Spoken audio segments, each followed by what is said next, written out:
Bismillahirrahmanirrahim. Sejujurnya kali Allah nonanya yang patut berdoa hadirin fi dewal.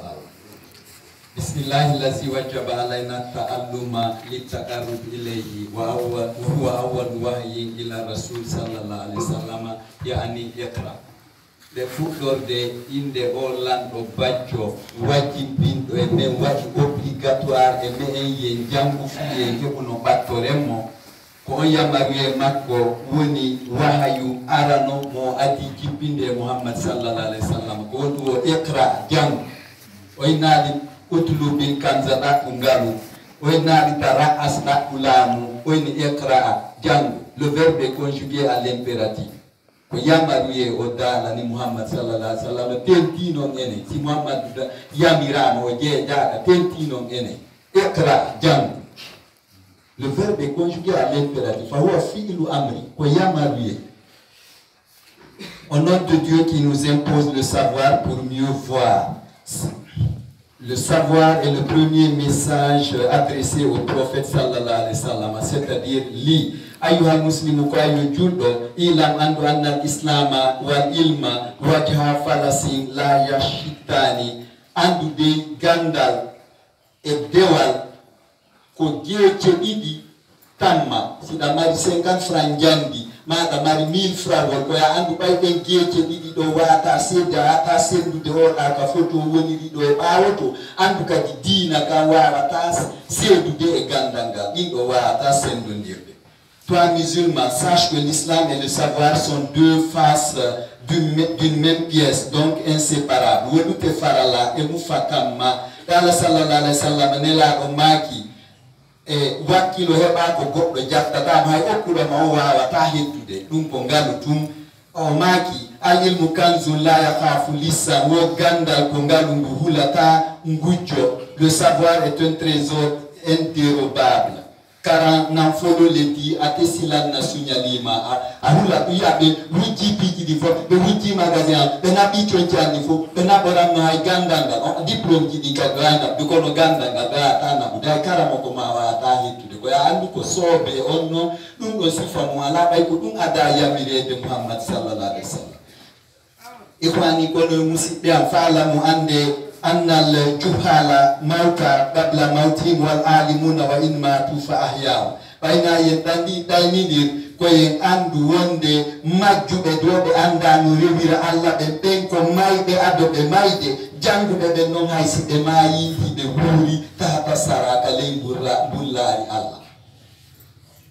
Les ignorants sont morts avant leur mort. Kabako et les cultivés sont vivants même après leur mort. Man yuridu dala sallallahu alaihi wasallam nelaɗo maki man yuridu dunya falyata'allam wa man yuridu al-akhirata falyata'allam wa man yuridu huma ma'an falyata'allam. Wo mo falama aduna tum yo jang mo falama lakara tum yo jang mo falama heɓutude ɗiɗo ɗiɗi kadi fof ko yo jang. E wi noon arrijalu arbatu worɓe ɓe e jang worɓe ɓen ko nayo wo ko rajulu yadri wa yadri annahu yadri ko gando hay mo jangi mo andi himo jangi fa huwa ɗon alimum ko gando fatta bimu ko jokkemo wa rajulun e gorko yadri hay mo jangi ko waliyade ko keɗuɗo wala yadri annahu yadri kono anda himo jangi hakke ko ne'i fa huwa on ɗo naimum ko ɗaniɗo faaqi zuhu findinemo wa nabbihuhu annahu alim mumpiton mo wonde ko gando mini ko janguɗo anduɗo no jangi on ɗon ko gando jokkemo e janguɗo mo anda no jangi findinemo yeeto ɗon mo ko gando wa rajulun gorko tan mo la yadri wa yadri annahu la yadri on ɗon o anda kono himo andi o anda fa huwa mustarshidum on ɗon c'est un homme intègre fa allimuhu jannenmo e yette jallojo on kadi nayaɓon kakarawa gal la yadri wa la yadri annahu la yadri amukolon amammukolon samakili amukolon amalon kono amalon o anda on no fahuwa o jahilum ko majjuɗo fattani duhu bottitemo dogonmo wala yutlabul ilmu lil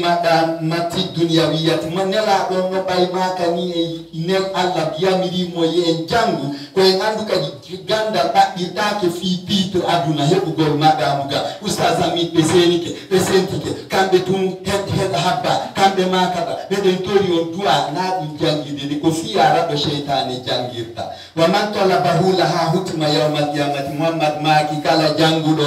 fi yo hebu titre ala ko dum o jangiri Allah wo sunnado e mo ka hutama yite fetu ngego kadi nyande darga o yara ina fa ko ya jangu fi ya neutralize keferagu mina ya jangu fi si Allah jabi modi patira bi to mabbe o be tirimo jande o yuti hunjo ya gol basara e gahira min ka si Allah jabi mi janga ma mi janna bi to ma andu adul boye nyande darga ko ya jangu fi ya ra de shaytan na fi titre la kilia de suppuka di suppita o ender kapion harato ya I haponu.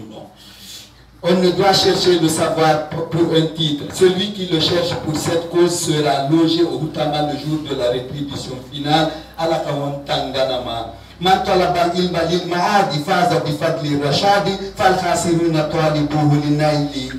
fadli min al ibad. Kala to takdir ko ganda fi o hebu ka hoto ya la karaka aljanna o hebi ray dum don gandal fewno wal mo dakdiri non kadi fi hebu gol gebal no yo termini e nder yimbe be wona kanko ni kuku dum kanko accante wadire ni ni kanko kadi yo andi ko perdudo gandal makko ngal ko luttino wal mo ka yite. En islam, quiconque cherche le savoir pour le dar réussira par sa droiture et échouera celui qui le cherche pour raqueter l'humanité. Antesi ala jamfala umunoma ala jamfade di kanchi god progress sister e wata jo finda tantu mi dona bu de bitan won jangol yo tawde ko fira da gol shaytan ka hogomo tawi tun ko dana bu de mo fi geba aduna irika yantida kono ko kame na ta si alla jambe din habbi kum plasum andu shaytan do wima min e wawata non jamfade alla wa e wawata antisi ala jamfala wumuno ma ala jamfade al-alimu iza arada bi ilmihi wa jallahi haba bihi kullu shay'in wa za arada bihi kunuz haba min kulli shay. Gandonon sitawi ko fi alla o jangiri kala ko yi mo ko nya bay miri teddina mo hara mo mari miri dunti ki teddina mo sitawi ko fi gebal ngalujo akiri gandanga kala ko yi o hula oina sini woli do gonga de mbe ma be godo hodo monantola o da mardo jawdi o monantola mbay mi woli gonga himo tiki njati makko ma mo detunu de jawle mako mawdum hasani ngabbo hu rewde wata mi wolu dum ha o mono andi on don ko lannu ko perdude ko hula kala ko woni ko min on tum ayay tuma yida goddo suka kapundondi ino wali ka kudeta to choto palli toto o doga kapundondi endari ka kararu habba yo yaw ka arme no dogude kapundondi pasa ada habba ahulali hulete don ali kapundondi la rifia do fo liba do ya yetude de sa oya ina ku palli ta de tikko yo to rakulu de fo ya sa oya faya ko sa huli tun adakidi tun ganda fiye bu titu ko impiji fo hulata mon frère ala mubata alla de hule henyaki ala peresenite. Celui qui cherche la grâce divine par son savoir, Dieu fera de lui respecter et vénérer, et celui qui le cherche pour s'enrichir chutera et on ne pourra tomber plus bas. Kala sallallahu alayhi wa sallam nela romaki al-alimu al-amilu bihi awwalu walikil jannati wo kala jangudo hutori gandal makkongal o woli raali yingo woli fiyo Allah welto wo ko ben adoyto natude aljanna. En tout cas dunia suduma dunia kuru life is short o adna hino rapidi ettu gandal jangu fi Allah sa wadi dum hutora fi Allah fiyo Allah welto ata dakku yo goddo go welto si yada e ko duri Allah. Le prophète sallallahu alayhi wa sallam a dit que celui qui apprend et pratique son savoir sera des premiers à entrer au paradis. Ala tebala moma alla bonna ta golle goddo go wadala o maki kadi al ilmu wal amilu wal al ilmu wal alimu wal amalu fi jannati ho kala jangudo kanko ba gandanga e golle do golli fi Allahu welto de be ko fop de natre ga aljanna. C'est le rempart, c'est le vertueux. Il dit le cultiver, la culture et l'acte demeurent dans le paradis, et s'il ne la pratique pas, la culture et l'acte demeurent au paradis et lui dans l'enfer. Nyango yang mani, koya andu do ganyanendi, mo jana ya wi a jangi kono andinta ustaza mi be wawi wadde système jannugo kono min ko dum do min tun anda tan do mi yeto ta ko yimbe be fi yo wonu ko min tun heddi e andu do dum do mon do ande kisan ko mi jangiri ko fi titre bu harawo ko mi sumoyo ikabe soro yang idabe to yang ko andu ko kutoto da ko samaka ibiri lifi do imam biri luma be ko do hebuda fo ko do acjata fo ikabe soro yang idabe to yang. Tu as tout trouvé ici et tu laisseras tout ici. You met everything here and you will one day everything here, brothers and sisters. Na'uzu billahi minad dalali ba'da ilmi. Allah udambe non jangu golhaga ina majja kadi. La kishawata wala makhba'a minallahi. Ande non do ala ko sumo toda Allah ron kama yide ala kanyo fotoda Allah ron kama yide. Ko ya andu gonde mahi musutima. Que Dieu nous éloigne d'être égarés après le savoir. En tout cas, il n'y a d'effumoir et de cachotière à l'égard d'Allah. Fasharahu al-hasad musabbiba dolal ba'da lime inno yalla dando e majjugol tuma jangude ngara e muto rali gandanga ko dum sabbinta non dum ko ndere raku e gagnani di sabbinta majjugol dano jangi ko non majji. C'est la gourmandise et l'égoïsme qui cautionnent l'égarement avec le savoir. Allah tenyango ya fe Allah yidanganya ni. Allah sallallahu alaihi wasallam nela do maki akhafu ala ummati muhasadatal ulamai. Woko mi hulani non moskande koko de jangu de moskande be anyindiro no ye hara goto yida oya. Tawa cerno mamma jan abajada min abdulami di mi fala ka mo yide cerno Allah ma ni fala ka la yide futolena o sabota amudi ke ustal mi kambe be hono tungo français oye soso e manika be kelda mi karmina on ko adem mali ko adem burure cerno mamma jan salamba be ko adem hunto sokum ay kamba ya kambira na mento kanyum kadi fere tu vois ara fuga sai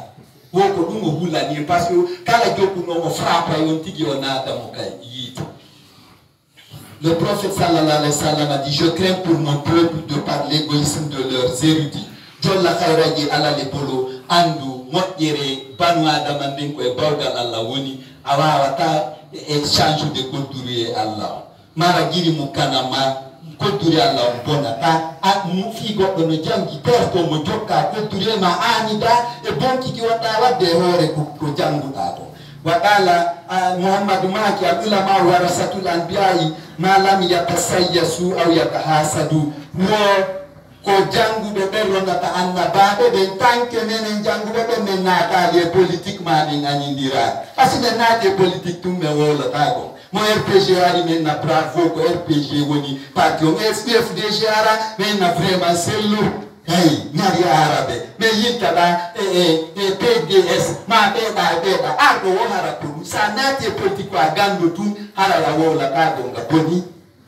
hara ya perdi a terto to nata ka parti Allah wona do militant jogo a terto da politicien be ko wala gouverneur Sadou Keita nyande do wudi pete economique o maki wato tewto ne men fo menen fala be lamu menen lami be fala be lamu fo ko fenane men jokki jokke dina kan ko dum wona kan no en ko gonga ko wole ten on kan ko wole gando en terto politique terto yaha ka politique alla fino parti ma kon hedira milita wata natu e parti wata anyu goto wata nangu jamfa goto jokki lawol alla gol an wona e on parti o parce que dum noddirta jama on ko fiyo be natu ka parti alla na be natu e parti goto go mon frère la ya'khudhu Allahu al-juhala bima lam yata'allamu hatta ya'khudhahum bima lam ya'malu bima ta'allamu bi. Allah don nangirta majjube be fibe jangali tawo ha nanga men awa men sikkabe no jangi be fi ko men mutorali ko men jangi ko dani amen den adoto nanede tawo so nanga non be jangal den kambe gadi go frapay kono ko men adoto olade taw si men mutorali gandal amenga. Ne soyons pas demi-croyants. Il dit: les cultivés sont les héritiers des prophètes tant qu'ils ne sont pas avares et haineux. Agne jantoir. Biadillahi al-fadlu man yasha'u yutihi. Kala ko yete succès. Tedunga. Asike. Andu ko e bawgal Allah woni ko mo faala wo okkata dum no wata ba balam fe dunia fe fara giri la dunia koson terto warta gol fi adna ko Allah wallahi ko Allah hoddira ma ko fo ara ha hendola sa henda kitunga anda Allah hoddira sabi non a janga ma janga hutorali mwana no da goddo go tampa womanita nabal hasada fa huwa mustarim fi dunya kala potiti do konna go nganya nendi ko do puri fawta di aduna on fo kanko wala problem ay hara go mona na ki goto yastaslimu ligada dare mo jebbilani ko turiye Allah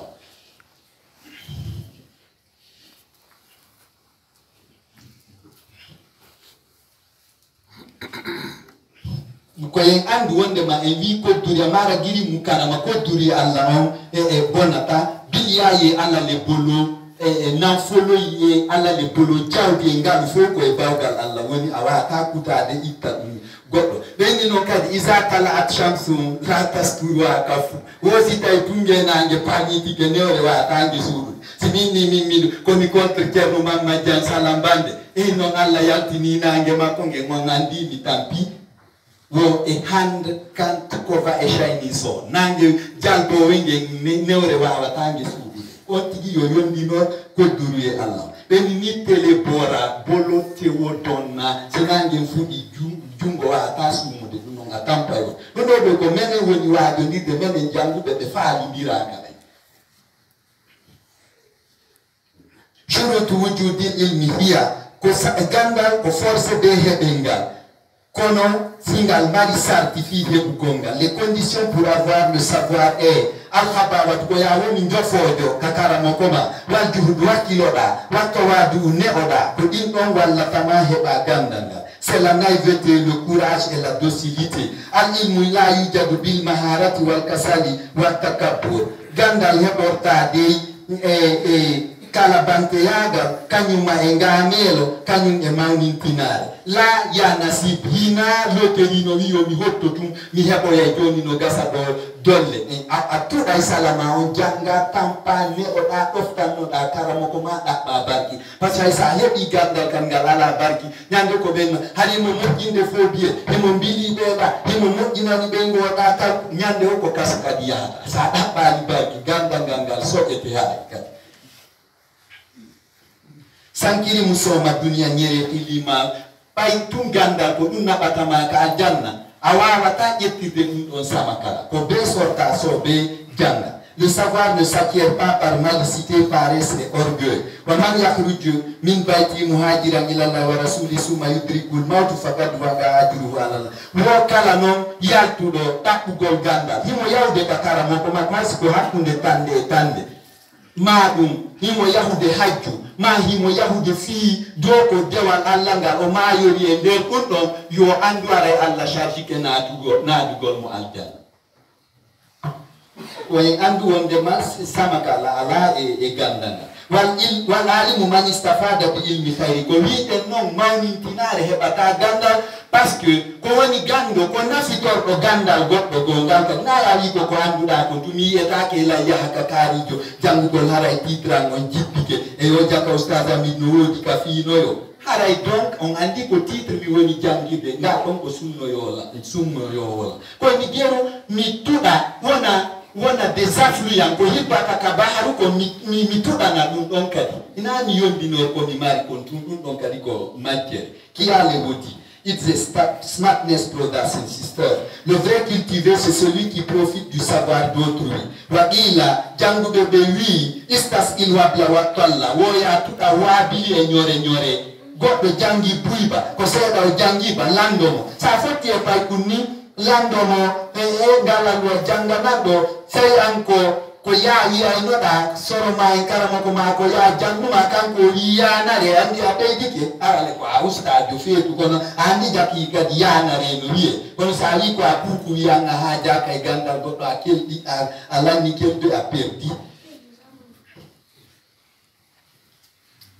On dit apprends auprès du maître et de l'apprenant wa fawqa kulli zi ilmin alimu Allah dali wa alimu gandogo fawqa kulli zi ilmin no edo kala jonganda go ko sikuda ida ke no andu goddo go kadi dino urma dum do mangura ngal la suprématie gangal foko Allah man salu man sa on hotan e foko le gawo ne koko asikuda da jangyo goddo no burma jangude ko Allah dali on n'est jamais tout connu ikana yere tawata etito ce n'est pas toi de toutes les façons qui a mis du sel dans l'océan. Al-alimul hasidu la yansahu. Gando kadi anyan do la bantabe o jannata ben kan kadi ngal sunna mo bani no ngare ko andi kon ko dum do tu yo ande ndim do audio sankata ndi o jonna yimbe ben kan de kadi be hebano. L'égoïsme n'enseigne jamais comme il le faut. Bakala sallallahu alayhi wa sallam nela do maki man ta'allama wa katama lujima wasiga ila nari yawmal qiyamati ko ka kitabul munzir page 4 no wiwo kala jangudo o suudi ko jangi ko wo kon boyte o dase o nabe ka jahannama nyande danga malaya anu min saya le bodi dun on non ko hersa e wirtere wonanta on tigi nyande danga do e dun non mo ko de non seulement ko force de jangi mais sen jangi wate mawnintino wate anya ko din don kadi jokkitata. Il dit celui qui apprend et cache sera menotté et introduit dans l'enfer. Solution T, no way for him. Solution Muna. Atali muzakatu yemi ko jannu gongo ni zakka gandanga. Jawdi ni ngaitana indi zakka 25 francs et 1000 francs mo hebudao. Kono gandanga zakka magalon ko jannu gongo go sa jannali goddo ko tum andu a itali zakka gandanga donc ko sali do de zakka ka lojo ete be nyande ganda ko do lojo ete. Al-ilmu ilma, la zakat du savoir est d'enseigner. Al-ilmu ilma ni gandanga nonko gande idiyete. Ilmu fil qalbi wa huwa nafi'u wa ilmu fil lisani fa huwa hujjatu iblis. Wo gandal ko faso gidido ko gandal won gandal ka berde harayda jangude fiya hebuno reira Allah ronka sumude janna yimbe ben kadi. Kunun don ko gandal go e gandal go kadengal do hara alaka berne ko ngal do no woni argument iblis ya Allah accu sunna o do bayo jangi o hutora har ko do tun woni wonde ittabillahu li Allah aminu gondine kan fi do kibire ni ma razaqnakum sirra wa alaniyatan hara he bay tampu do asalo am o ko min on non problème amen men jangu do be men la ni farjude boye amen 95% parce que men fel ki jo men na amen go menen ko men ta ite de do atu gando go do da ko nenga katadi afuko to ustaz to nandi ba bengala ji do ngi skimo mi tuno fo la musica mi fa la wando na mi kispa yeso ango mini pita menen na me ko kudi o ibaljo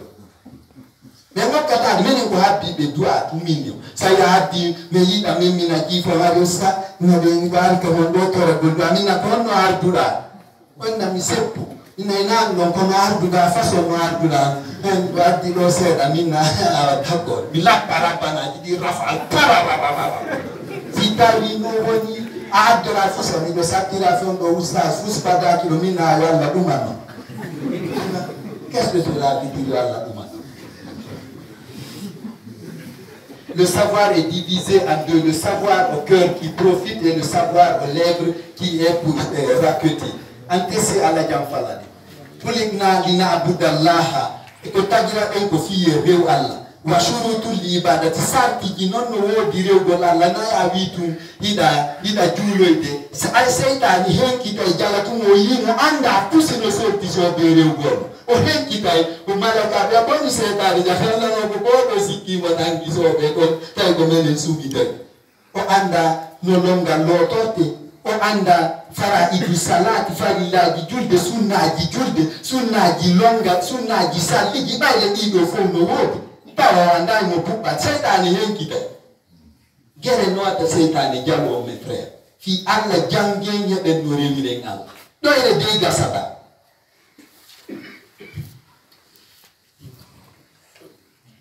washurutu ibadati sarti jirewgol Allah ngol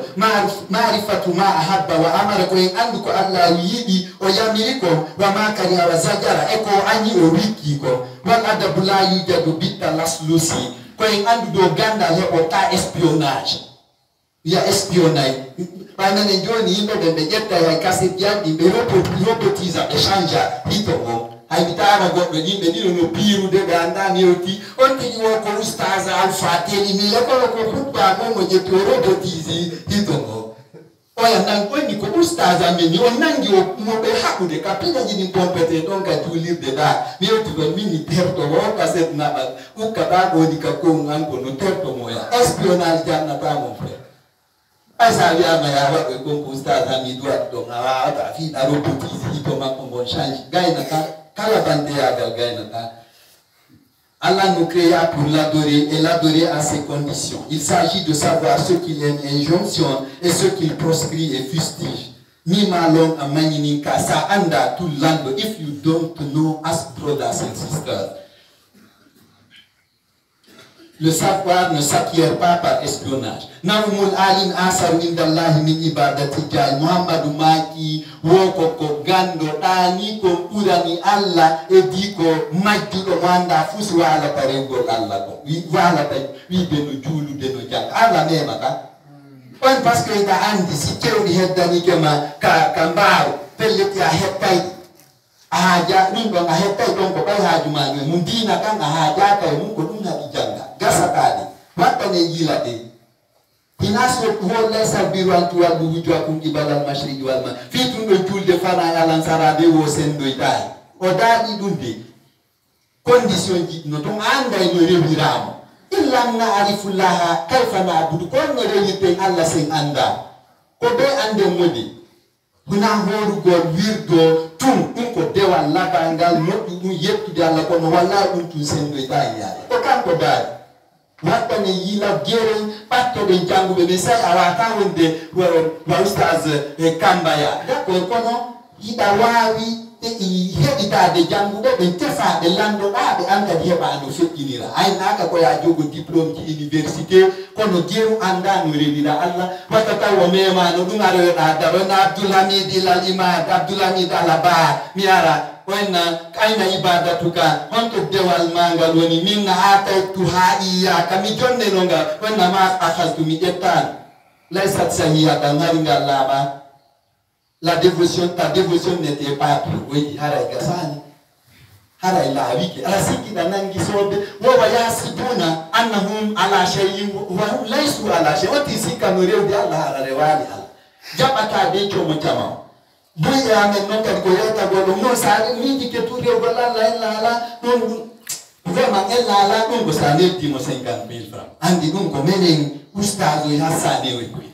ha ne di men tu goddu go men dagina ko Allah harmi ko so goddo yi wonde ma ya anni yo tu rew gol Allah dum do yoni wallahi ala ganyo hewtiti yo après lui c'est shaytan ina de shaytan on tu wa ko kanko burma anjude gasatadi ubzul kulla juhudika litina bil ikhtilafi in turid dinan khalisan sa jangi kadi pot e mani da jangu de potti to yeddo tiral ende kala ko rewata ko si da faga dina la ko ka potti to yeddo tiral sa tawi ustaz ami ko tijani yankejo awon fa an ko wahabi ko ashit ko murid atari hatta ta lan terto lan awa ko na terto discussion sina ngara iko parti ma fala ta ayo folu ina parti ala on ter sawaji ke o fazakir inna fati zikra fazakir wa in sitabi zikra wa on tan fauna fai sata ina fata terto ni le mona na gol wahabia tijan ko ni elani jibu de haray hore men se wadi terto dire sata itu aita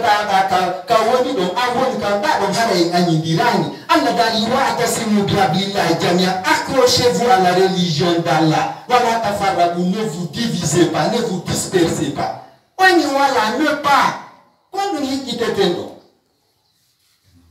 sira una dufna no sedi tengel loray watti mauna quwwatuna no mo ndi tengel dolna enen julbe be joni shitno da wahabia no da joni perena wahabia be ngadi bi ko gerda shitno de ngadi de no kan no frappe de tu vois ko Allah goto no revete tu vois akken duɓɓodiro jange sen jangi janne sen janni wate yeddodir kadi sen tawi tum a famodirka goɗɗo terto min mi weltota ko ha mi yiya tijjani yankejo no ari ka juulirde wiya juulirde wahabiya min ko nan ko juulirde Allah o juula ma ɓe wahabiyaɓe ɓe yaha e juulirɗe men ɗen ɓe juula min ko nden ñande mi welto harala andi diina kan joni sina an tun hara on nde futa ko sama kala ni ɗum ko fof kelɗa to ɗo ndiro lippodiro mo ɓe no sabotawaya ɗum hina ko kelɗini. Allah préfère le sommeil de l'érudit qu'à la dévotion de l'ignorant. Déploie tout ton dévolu pour éviter le bis-bis dans la religion si tu te veux vertueux. Dans Allah Dali fi hadith qudsi, man lam yajid fursatan lid-din lan nuhimahu yawma-din. Wo kala mo heɓa Allah Dali, wo kala mo heɓa tan jangugol fi no rewira Allah kadi heɓoy tan yurmegol mo ñande darga ko ya jangude sa jangi per ko yeddondira e famotirta ɓen fof mi famodire ɓanna o uddu ila sabili rabbika bil hikmati wal mawizati l hasanati wo ya invite yimɓe ɓen dara ka dinama invitiraɓe na patawol yennugol bil hikmati sagesse famo wal mawizati l hasanati e waaju moƴƴo haray na yemmidiro min o Muhammad sallallahu alaihi wasallam o naadiri yimɓe ɓen ka diina jikku makko moƴƴo ɓuri ko naadiri ɓe kaafa ka jihaadi ko ɓaye yewtiɗo mi filli tike goɗɗo arayno hibba kabine mum o ñande o ka dambugal nelaɗon ɓe nokkaɓe hibboya o nawni ɓe yiyalimo balɗe tati ɓe landi ko on to kaari joni yimɓe wihimo nawni ɓe seeni ɓe ndaarimo ɓe maki en wayrindiri fi kum muda kunɗa ɓayɗen andodiri ɗum wayrama hibbede ɗo wonni nelaɗon andilan añuma ha kamiron ka hibbude ɗum ka dambugal ma kono hilan nawni ko ɗum mi simi dikki tum mi fuɗɗitoto nelaɗo maki shafaka lawli tutabi amalaka amama abayti moyo Allah hiside fiya continue golle maɗe hibba ɗum ka yeeso e suudwa onni ma akramaka kawe ko woni ribetejo wama onni mudda yadaka li uslima li rabbika fontu soke o mango misilma na taguɗoma voyeno ango tijanyankejo sika yi ko wahabiyajo yiɗa yewtirmo doy